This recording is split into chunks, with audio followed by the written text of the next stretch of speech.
Mr. Dugin, thank you so much for taking some time out of your busy schedule, I'm sure, to talk to us. I'd first like to start by seeing the evaluation, basically where we are at now with the special military operation. It's been a year. What's your assessment? Where are we at now? How are things going? I think that this special military operation that now is something like a big and real and full-scale war. So it started as a special military operation. Now we could not deny that we are dealing with the war. And this war, this conflict, has different layers. I think that on the first level, we have now the growing understanding of the conflict of civilizations, precisely as Samuel Huntington has put it some years before. And we see how incompatible between each other are those civilizations. Russian, Christian Orthodox, traditional, much more traditional civilization with heavy inclination to the social justice as a heritage of the Soviet time, and based on the dream of the eternal greatness of Russia, on one hand, and modern Western global liberal democracy pretending to be unique form of organization of society, of politics, of economy, and that's liberal globalism is other civilization. This civilization, global Western civilization, pretended after the fall of the Soviet Union to become the unique one, the only one. The main idea of Fukuyama, with whom I have chance to speak, to discuss, main idea of Fukuyama, shared, I think, by present administration of Biden, that after the fall of the Soviet Union, there come the end of the history. And end of the history means that Western postmodern liberal global order should be imposed on everybody, should be accepted by the people universally, and is regarded as unique system of values, of rules, and so on and so on. So Russia now is in conflict against this pretension of the Western modern global liberal civilization to be unique. Russia insists, no, you are wrong. We are other civilization, we don't share your values, we deny universal meaning of your rules, and we are going to establish multipolar world order with the Russia independent pole totally free from your influence. What does that say about the West's moral compass? They're constantly preaching the world about democracy, about human rights, and here they are basically supporting neo-Nazis that we've seen in Kiev's regime. How do they justify that to their own people?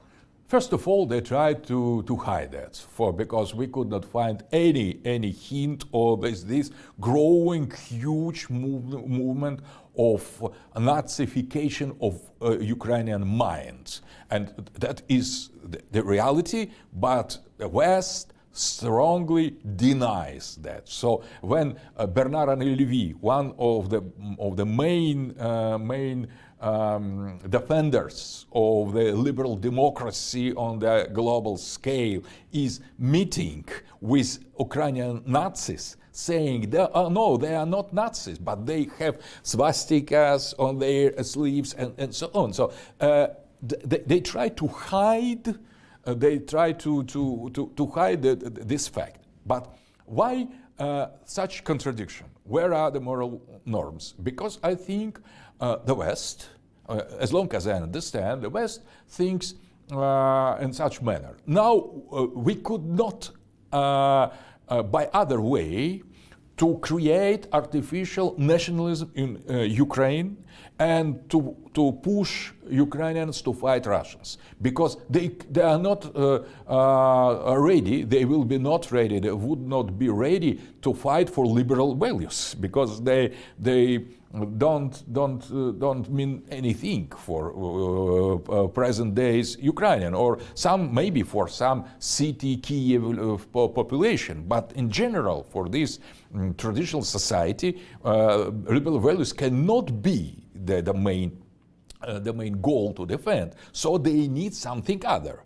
And the most radical form to promote, to create this artificial pseudo-consciousness is nationalism, a radical form of nationalism, Ukrainian Russia-phobic fascism. And that is used by liberals, by global liberals, because in their territories they strictly prohibit any hint on patriotism, and they destroy any kind of nationalism of patriotism in their territories. But in Ukraine, on the other hand, they make it flourish.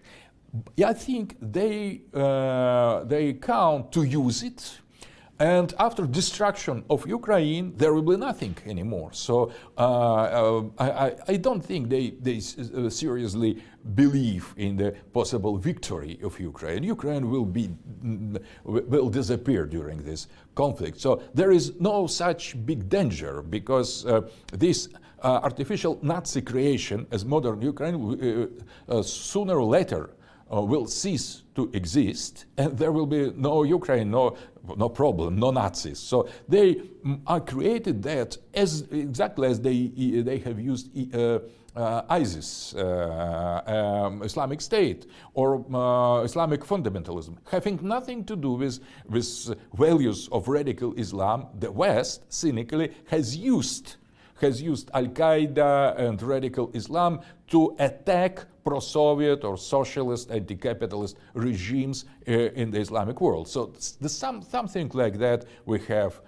in Ukraine now. They have created artificial Nazi paradise in order to destroy that. And now we're talking about the West. They're not only saying statements like defeating Russia or winning over Russia. They have forecasts saying that Russia will not only be defeated, but it will also fall apart. It will collapse. It will break apart into several republics. For example, we had George Friedman, who's the head of the Stratford Geopolitical Intelligence Platform. He is one of those people who is coming out with statements like this, saying that Russia will be defeated, no doubt about that, and also it will break up into republics. Why is Russia breaking up into republics in particular beneficial to them? I think that is completely logic from their part, because if Russia will stay united, if Russia will stay independent and sovereign, when Russia increases more its independence after the victory in Ukraine, the world will be not ruled by the West. So that is the independent Russia with such growth of patriotic consciousness during Putin's time. It is the real obstacle to create the global world under control of the West. How do you see this playing out in the long run? Because right now I feel like we're sort of at a standstill. Because no one seems to want to negotiate. Russia seems willing to negotiate. We see from Ukraine's side that the West is encouraging no talks and more supplies of weapons to make sure that they are equal with Russia. I don't even know if that's even possible. So how do we get out of this standstill? If the West continue to arm Kiev and Russia obviously doesn't back down, how do we come out of this?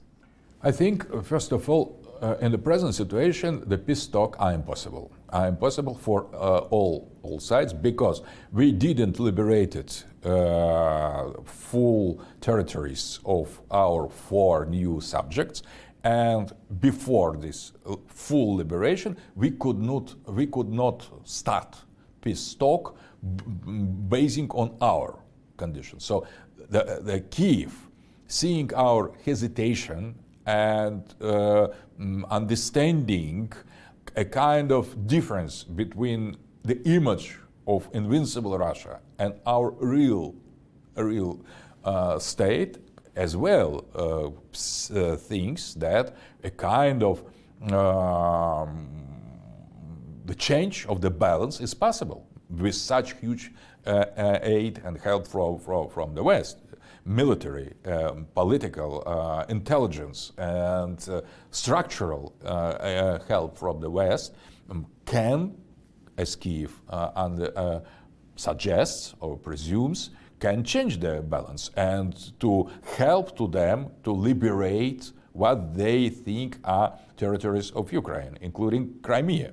So in that situation, nobody starts peace talk, and the West is interested in continuing and fueling the conflict. So because they see Russian failures, they could give more and more arms and weapons to Ukraine in order to prolong that. So everybody isn't in position, nobody is in position to start peace talk. So I think all declaration that some side is ready to peace talk in present conditions is purely words. So we could not, nobody is ready to peace talk. Peace talks can start after some serious changes, when this still stand ceases. So when there will be a kind of change of balance to one or other side, after that it is possible. But the West says, well, if we accept this, if we allow Russia, if we give them an inch, they'll take a mile. So if we allow this to happen now, then any country will think, well, we can go into any territory and change the course of the country's future there. That's how they explain it. So in that case, will they ever accept any scenario where Russia wins in any sort of way, even though, as you said, it paints Russia as the enemy, which is something that they need? I think that the only material resource that could use to prevent us to do that, it is use of nuclear weapon. But they could use nuclear weapon, the West could use nuclear weapon when the situation will be critical for them.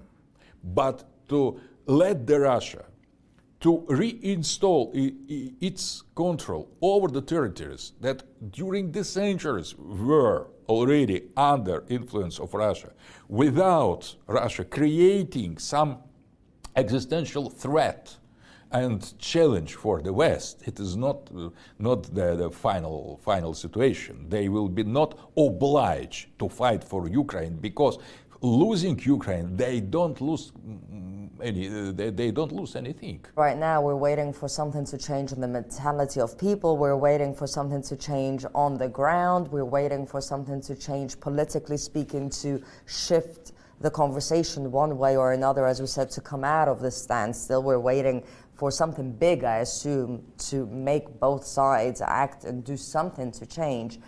In the meantime, though, Russia is seeking new partnerships, because the West, of course, is trying to cut off Russia from the world, but the world is much bigger than just the United States and Europe, of course, and we're seeing Russia form partnerships with other countries. We know that it's looking into the global south, it's looking into Africa as a continent, and doing partnerships with various countries there. How do you see these new friendships that Russia is forming now? First of all, I think that the majority of humanity is somehow on our side, somehow. Not openly, not fully, but everybody will have positive results if the world will be multipolar. So Russian victory in Ukraine mean immediately multipolarity. Multipolarity means immediately not only the achievement on full-scale sovereignty, geopolitical sovereignty for us, but automatically for China, that is already other pole, third pole, and we will have immediately after our victory three polar world already made, and there will be India, that is almost ready, fourth pole, because India is great space, big civilization, and huge country with huge demography, huge potential in economy, and not participating neither on the side of the West nor on our side, India could gain extremely many positive results in the multipolar world. Not necessarily being on the side of China or the West, but the multipolarity opens immediately many possibilities of the alliances, of the rearrangement of the balance of power on the regional scale.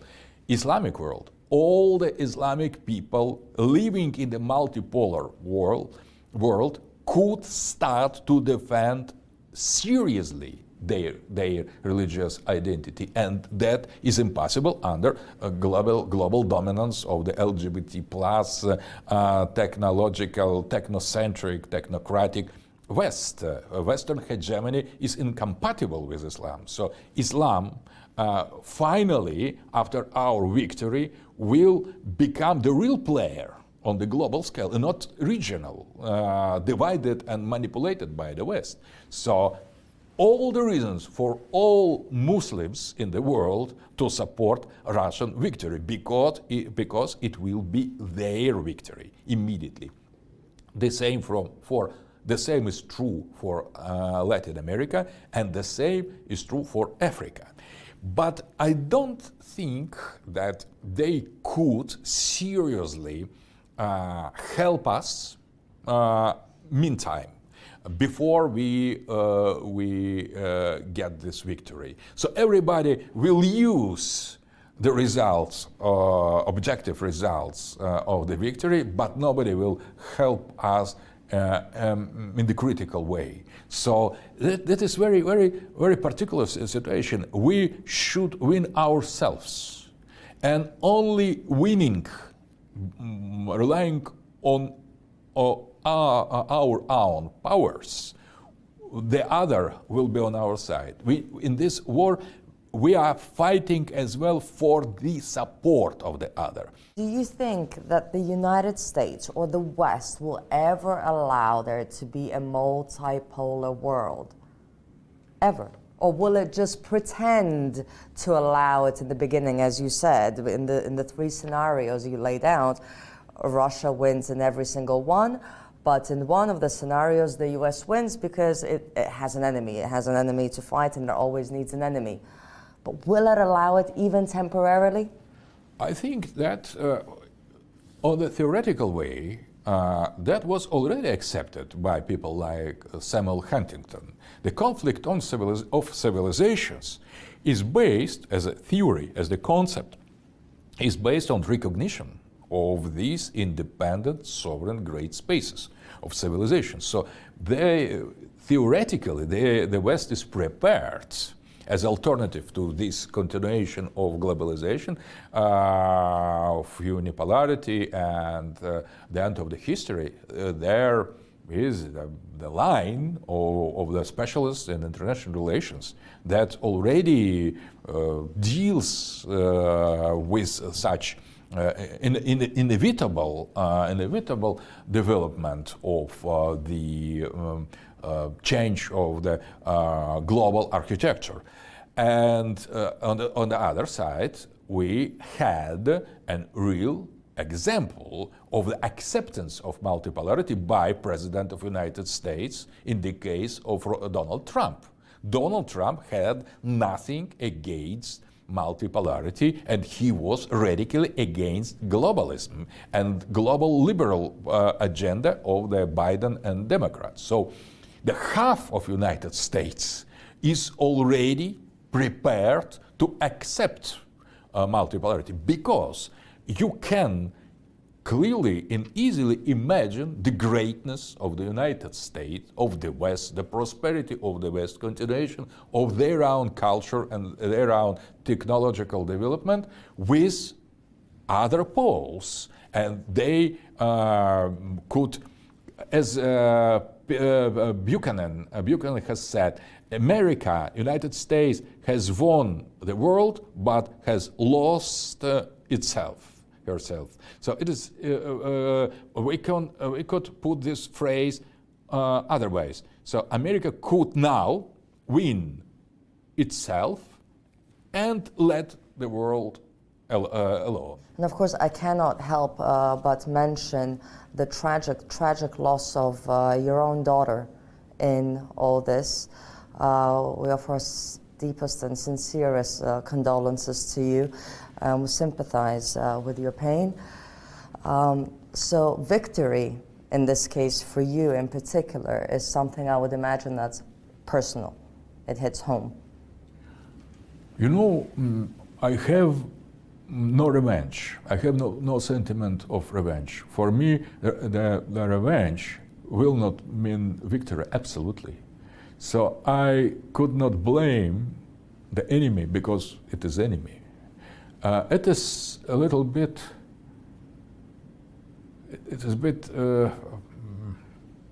deep. It is difficult to accept the killing of an innocent daughter, innocent girl, not participating in the military conflict, not financing it, not being involved in it, not participating in the full-scale state propaganda.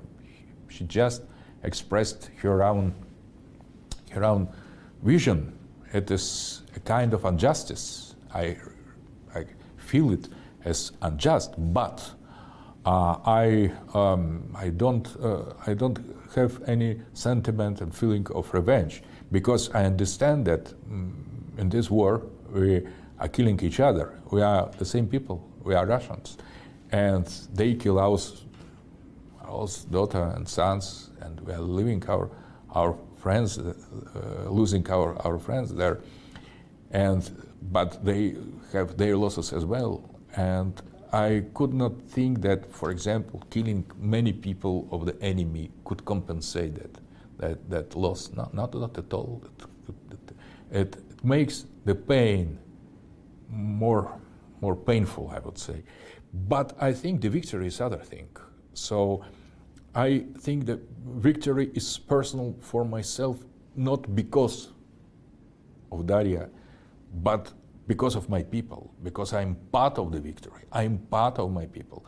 I and my family and my daughter and my son and my granddaughter and newly born grandson and my wife and all of us, we are part of Russian people. And we could not separate ourselves, our destiny, our fate, our mission from our people, and we could not say, oh, it is personal and that is common. It is the same for us. And that is my life is totally dedicated to service to my people, to my civilization, to my culture, to my state. We Russians, we deeply believe that we have some very special mission to accomplish in the history. And now, as long as I understand, we are very near to this critical and crucial moment.